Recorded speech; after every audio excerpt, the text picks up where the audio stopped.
সড়ক বাতিল সম্পর্কে সম্যক জ্ঞান নিতে একটি বেসরকারি কোম্পানির আমন্ত্রণে ফ্রান্স যেতে চান রাজশাহী সিটি কর্পোরেশনের প্রশাসক ও নির্বাহী প্রকৌশলী।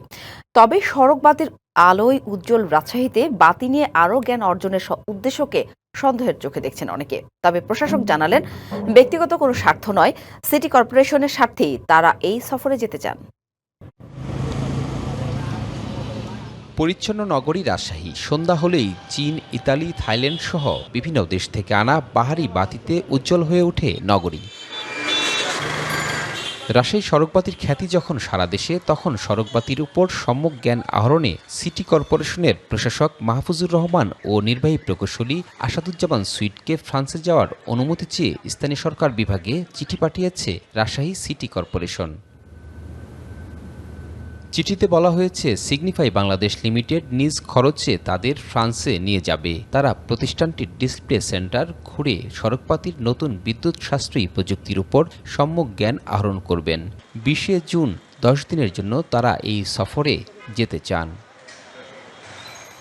তবে বিষয়টি সামনে আসতেই শুরু হয়েছে সমালোচনা, উঠেছে নানা প্রশ্ন। এই সড়ক বাতি নিয়ে এতদিন পরে প্রশাসককে শুধুমাত্র ব্যবস্থাপনা জানার জন্য প্রশাসক মহোদয়কে যেতে হবে, এইটা কোনোভাবেই ন্যায়সঙ্গত মনে করি, যৌক্তিক মনে করি না। বেসরকারি কোনো কোম্পানির খরচে জ্ঞান আহরণকে ভালো চোখে দেখছেন না নাগরিক সমাজের প্রতিনিধিরাও।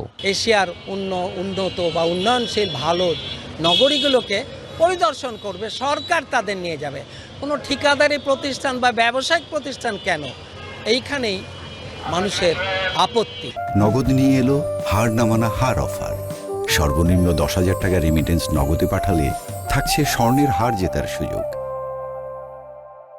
একটা কোম্পানি এমনি এমনি কাউকে নিয়ে যায় না, এত অর্থ ব্যয় করে এত কিছু করে পরবর্তীতে যে বড় অঙ্কের যে অর্থ আমাদের ডোনেশন দিতে হবে, গচ্চা দিতে হবে, এর কিন্তু একটা প্রক্রিয়া ফ্রান্স করে ফেলছে। আধুনিক শহরের সড়কবাতি নিয়ে জ্ঞান বিনিময়ের লক্ষ্যেই এই সফরের নিমন্ত্রণ, দাবি সিগনিফাই বাংলাদেশের। বাংলাদেশে বিদ্যুৎ সাশ্রয় করার জন্য একটা প্ল্যান করতেছি। আর আমরা রাজশাহীকে চুজ করছি বিকজ রাজশাহী হলো লাভিং সিটি। টেকনোলজি কি কি আছে, নতুন টেকনোলজি কিভাবে তোমাদের দেশে তোমরা ইমপ্লিমেন্ট করতে পারো এবং কিভাবে তোমরা বিদ্যুৎ সাশ্রয় করতে পারো, অ্যাডভান্সমেন্ট করতে পারো দেশে।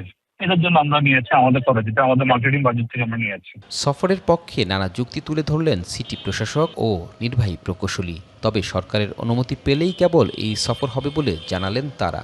একটা লাইটের দাম 63,000 টাকা। সেই লাইট গুলো থেকে আগামী দিনে কমানো যায় কিভাবে? যদি কোথাও সিটি কর্পোরেশনের টাকা বাদ দিয়ে যদি কেউ যে এখানে বুঝে আসতে পারে ফিলিপস কোম্পানি, তো এটা সমস্যা কোন জায়গাতে? কিভাবে বিদ্যুৎ সাশ্রয় করা যায় সেই টেকনোলজিটা আমাদের ওখানে হাতে কলমে দেখার সুযোগ আছে। ওরা একটা ওখানে ল্যাব আছে, আমাদের মাননীয় প্রশাসক স্যারকে পারমিশন দেয়, তারপরে আমাদের যাওয়া। পারমিশন না দিলে তো আমাদের যাওয়ার সুযোগ নেই। আমরা প্রপার টাইমে আবেদন করেছি। এই সফরের পেছনে ব্যক্তিগত কোনো উদ্দেশ্য নেই বলেও দাবি তাদের। Sourav Habib, DBC news, Rajshahi.